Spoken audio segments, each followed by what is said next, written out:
All right, so I got all the cabinet parts finished and ready for assembly. And of course, there's a huge pile of cabinet parts here. So that means I have a lot of monotonous work ahead of me, and monotonous work is boring. So I'm looking for things to procrastinate from doing that work. So I thought I would share with you one of the biggest mistakes I made when I was learning finishing techniques through my spray gun. And really, that is something as simple as cleaning the gun. I would clean the gun and think it was clean, but it wasn't really clean that well. So when I went to use it again, it left stripes or all kinds of problems. 90%, I would say, of the problems that I had was the fact that I didn't clean the gun well enough the last time to use it or before I just started. So now through trial and error, I have come up with a really good way, at least I think, of cleaning the gun, a really efficient way to clean the gun. So that way it comes out perfectly clean, ready for the next use, and also doesn't waste a bunch of thinner. So let's go over to the finishing room and I'll show you how I clean the gun now that we've finished all these parts.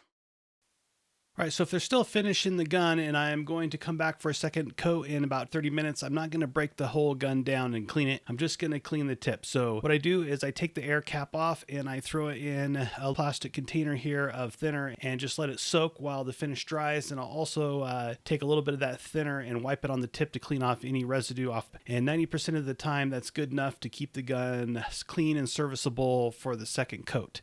Now, if I'm going on to third and fourth coats, then I'll do a full breakdown like I'm about to show you here. But when I come back for my next coat, I just put the air cap back on and I'm ready to go.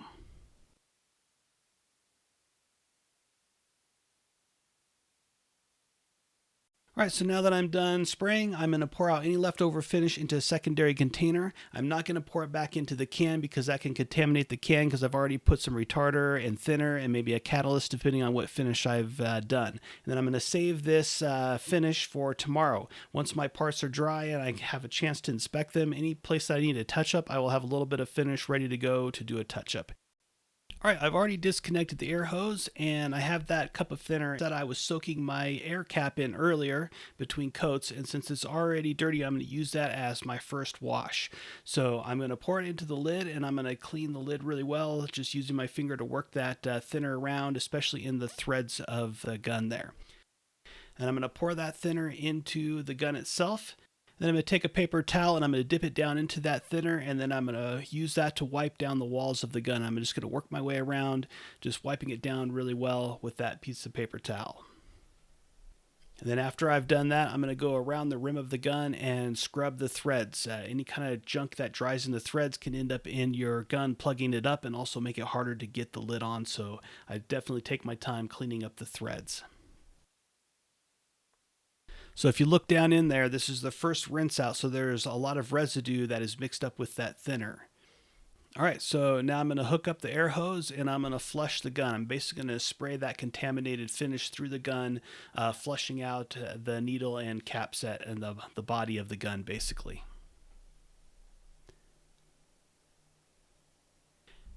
And this isn't very much thinner in there. This is just a lid full of thinner. So basically, I'm not worried about where it's going because it's going to evaporate so fast because it's just a small amount.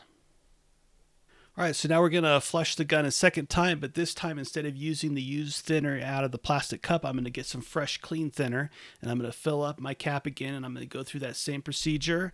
I'm going to use the clean thinner and my finger to clean up those edges and wipe down the inside of that cap, and then I'm going to pour that into the gun and get another paper towel and do the exact same thing, cleaning the inside of that gun with a paper towel, wiping down all the walls to make sure all the walls are clean, that there's no residue that's going to dry on there that could flake off and plug the gun later, and then of course clean the threads.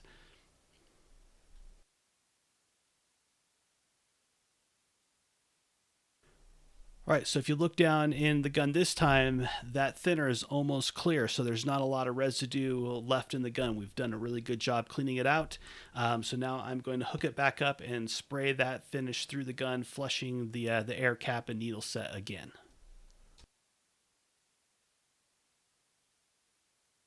All right, so now that we got the body of the gun and the cup of the gun flushed out and cleaned out really well, I'm going to take the air cap off and throw it in that cup of thinner to soak. And then I'm also going to take the needle cap off that holds the needle in place and throw that in the cup for it to soak, as well as throw the tip of the needle in there so it can soak. Right now, depending on the type of gun you have, you might have some additional parts in there that need to come out. Mine has a air diverter in there, so I hooked up the air hose in there and it gave it a little blast of air to blow that part out, and I'm going to throw that in the thinner to soak as well.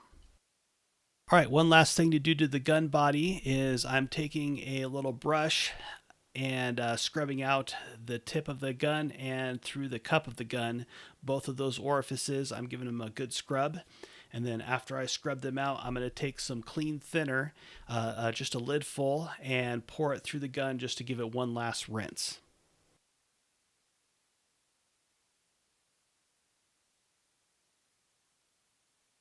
All right, so now the body of the gun is totally clean and ready to be set aside for the next use.